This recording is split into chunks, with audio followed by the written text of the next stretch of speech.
For more on this unsettling development, James Elder, he is a regional chief of communication with UNICEF. He joins me from Nairobi, Kenya. And James, a child bride has been sold off on Facebook. This is deeply disturbing. What is UNICEF's response to it?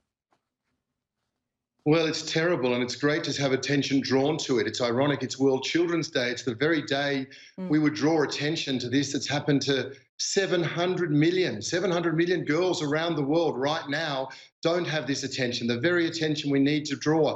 They suffered in silence. They saw their childhood ended abruptly in silence. They were probably forced into sex, and they probably had a child while they were still a child. We need this attention on this issue, and we also need more attention on what works, the very things around keeping girls in school, around girls' empowerment, the very things that aren't happening in South Sudan, remembering this is a country where if you're a teenager, an adolescent, out of every 100 of you, three from 100 will finish secondary school.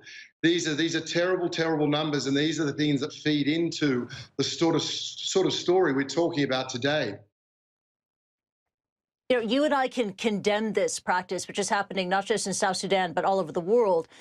But a fact that a father has succeeded in securing this significant dowry of, 500 cows, 3 cars, cash, could that inspire other families to use Facebook and social media to do the same and auction off their daughters?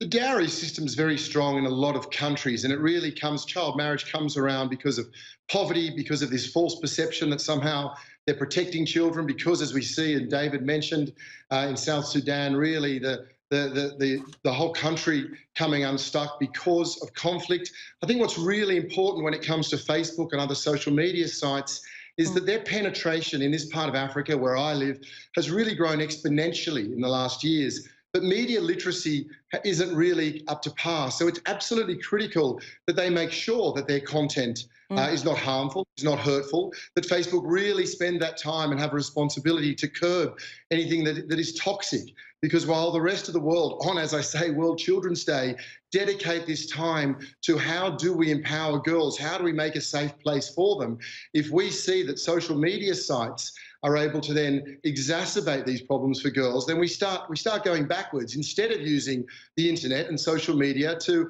expand opportunity for these kids. You raised a very, very significant point there. You know, Facebook, in response, has said that it has disabled this account, that it is investing in technology, that it's doubling its safety and security team.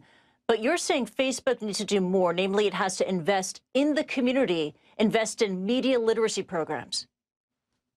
I think there's a good conversation going on around the world, around all internet sites, around Facebook, the big social media sites. Certainly we saw it in Myanmar, where there was hateful, hurtful, racist commentary content used on Facebook and other sites that was simply false. And organisations can be slow to respond to this, and the people on the ground, the most vulnerable, are the ones that suffer. So yes, there's a real need for Facebook and the biggest social media sites to really understand that responsibility, understand just how popular they are, understand, of course, that the internet can amplify the best and worst in human traits, and they have a real responsibility to mitigate the harm and to expand the opportunity.